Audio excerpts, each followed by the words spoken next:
Hello everyone, Steven here from Redolessence with another fragrance review, and today we have a fragrance from the house of Creed.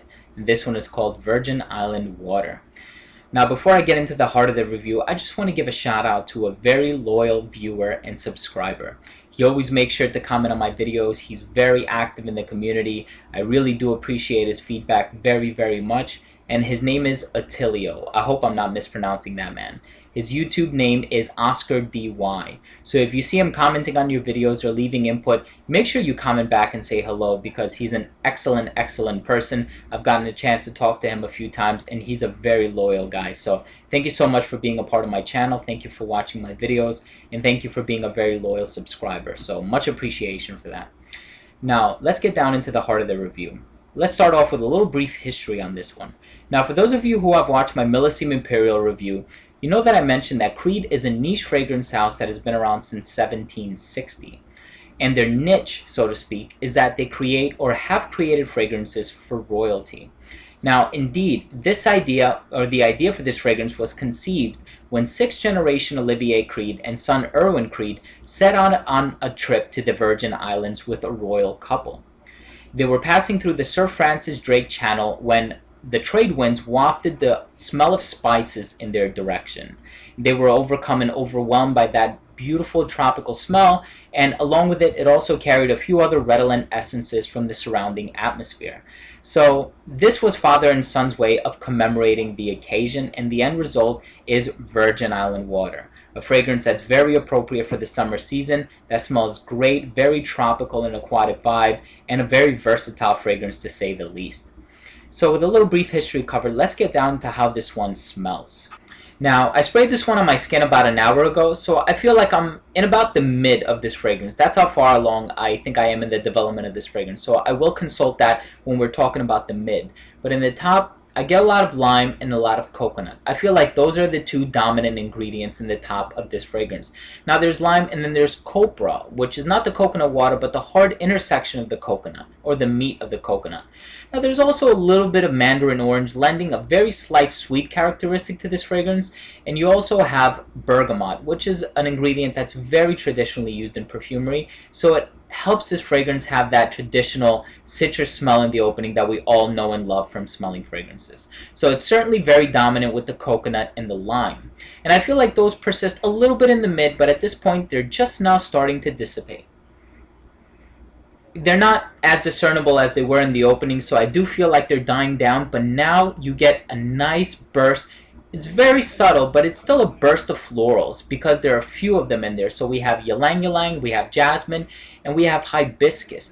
Now we also have a little bit of ginger in the mid, which gives it a very slight, savory yet spicy characteristic. But again, like the mandarin orange, it's not something that's too overwhelming, so it still has that tropical vibe to it. But it does lend it that little bit of spiciness, and then in the base, we have a little bit of amplification with the sugarcane in this one. Then we also have a little bit of rum and musk, which is used as a fixative in this fragrance.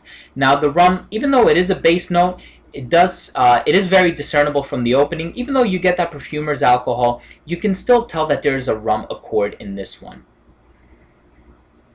And the rum certainly does persist from start to finish. So it does have a little bit of versatility in the mid, being that it's a little heavy on the florals with jasmine, ylang ylang, and hibiscus. So that gives it versatility in the gender department, meaning that women could wear this just as well as men can. And then of course the mid that sticks around from the beginning to the end, being that it does have a larger molecular structure, really gives way to allowing men to wear this fragrance just as much as women could wear this fragrance. So it is a very unisex fragrance, with that being said, and it's very versatile in that department. And I feel like the end result is just a very tropical, very clean, very fresh, very invigorating scent that could also be used as a pick-me-up, because every time I spray this on my skin, I'm immediately put in a better mood. So it's an excellent fragrance and it gets that done without a doubt.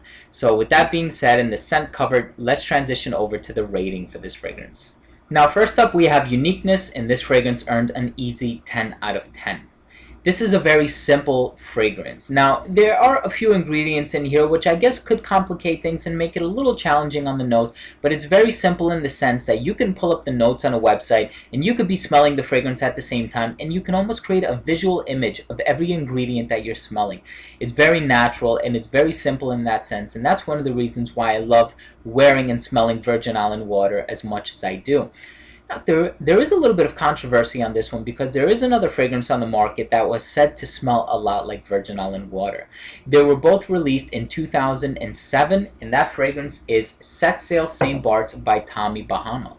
Now, being that there is a little bit of history behind Virgin Island water, that justifies the inception, or the conception of its idea rather. So, being that there is that history, I have to say that it's really hard for me to determine if whether one preceded the other or one drew influence from the other, but nevertheless, they're both very distinct smells in my opinion, and I will address the differences when it comes time for me to review Set Sail St. Bart's, but for right now, a 10 out of 10 will suffice for uniqueness on this one, and it is a very unique, very nice, very fresh, and clean smelling tropical smell. Next up we have longevity, and this one earns surprisingly a 7 out of 10. Being that it does contain a lot of citrus ingredients and they are very volatile, I did not expect this one to last on my skin a very long time. And indeed, it does turn into a skin scent, at least for me, it turns into a skin scent very quickly. But I have gotten a good 8 to 9 hours out of this one, so I should expect 8 to 10 hours, being that this is an eau de parfum concentration. But again, you do have to take the ingredients into consideration, and even though it does turn into a skin scent, it does last on my skin for quite a long time, so it blends really well with my skin chemistry. So I ended up giving this one a 7 out of 10, or I should say it earned a 7 out of 10. Up next we have projection, and this one earned again a 7 out of 10. Like I said, the citrus ingredients in this one are very volatile, but there's an overabundance of citrus ingredients. You have the lime, you have the bergamot, you have the mandarin orange.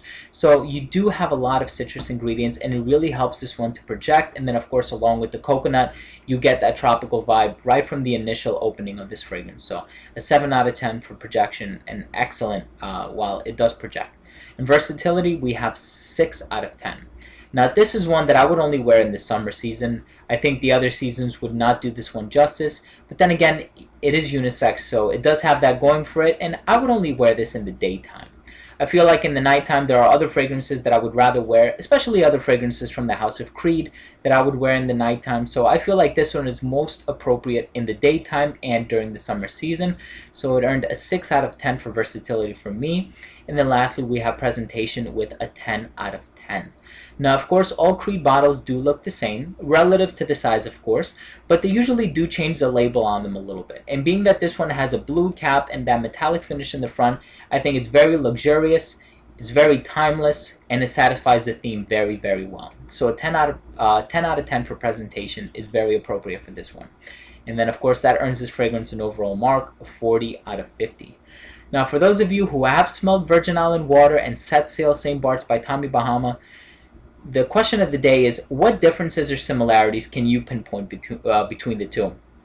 Are they similar in any sense, or are they completely different to your nose? Please let me know by leaving a comment down below. Once again, thank you so much for watching. This has been Steven with another fragrance review from Redolessence.